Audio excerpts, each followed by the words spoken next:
The question that is asked: Dear Anonymous, how can I deal with other people's egos effectively so that it doesn't bring me down to their level? Being present is not only being present for yourself, it's being present for others. You're going to be dealing with egos on a day-to-day basis because they are in egoic identity. So that means that they can overreact, easily get triggered, defensive, justify, and protect their separate sense of self or identity. There are a lot of traps that their unconscious can bait you in, and they get you caught up to lower your vibrational frequency to the level of unconsciousness within them. You just have to be mindfully present within these situations. Avoid getting yourself involved with arguments. Avoid overreacting to other people's egos, their projections, not allowing them to affect you emotionally or to rub you in a certain way. And to do that is to basically recognize that it's a test, a challenge. When you see people that are engrossed in an egoic identity, they're in a state of mental unrest, instability, fear. They forgot who they were for the moment and are lost in the dream state. When one is in ego consciousness, they are living in a dream world, and they want you to be a part of their reality. And it's up to you to be lucid enough not to get sucked into that vortex. This way, you cover all of your blind spots. So be mindful of the context in which you're viewing people. You have to assume that their ego is active. And at any given time, they can try to press your buttons or project. Don't allow them to create smoke screens or use you as a pawn. Respect them, respect the situation that they're in. The same way you would respect somebody who's ill, not at their best. They may be slower, irritable, fearful, narcissistic. You have to just recognize that when you study and understand the characteristics of your ego within yourself and in others, which are one and the same, it's a universal program. And these are the things that you have to spot out. The ego has the eating disorder. It's continuously feeding off of I thoughts, yet sees itself as never enough. No matter what it nourishes on to give it an enhanced identity, its needs are never satisfied for long. Whatever one creates out of this erroneous belief system, these conditionings will create not enough lack back to you. It's like a mirror. You can either be free from the ego or roam free as the ego.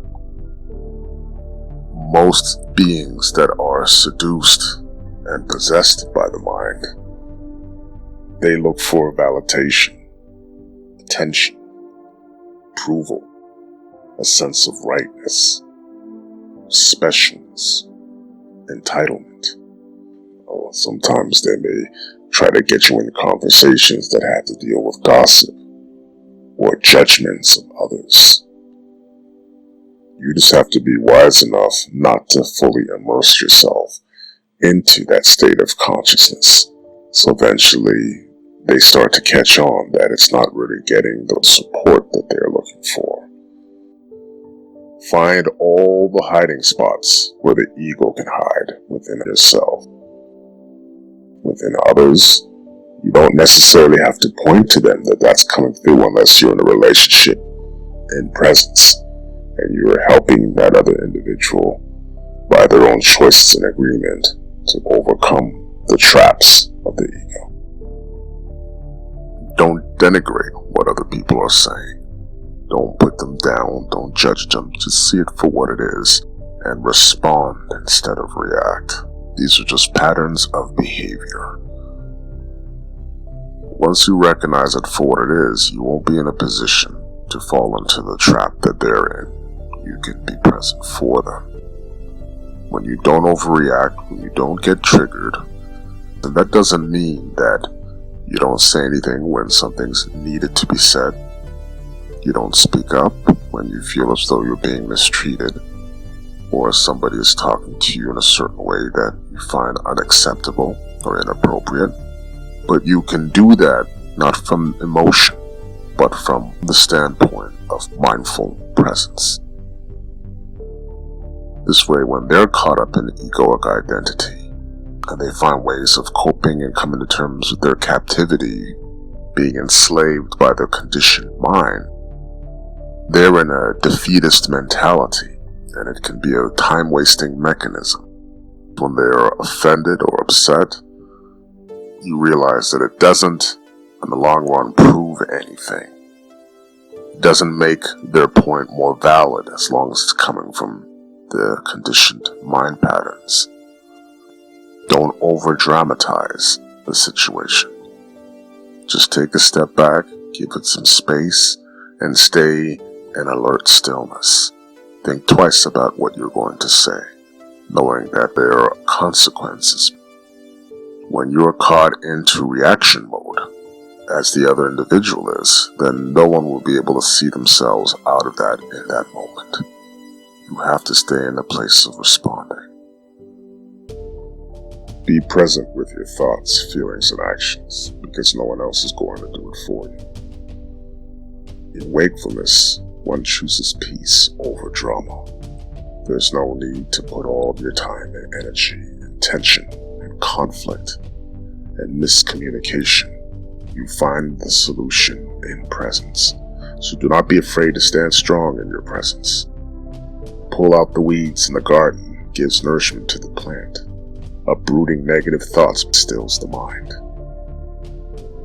There is no I, there is no thou. There's just isness. So don't miss out the bigger picture.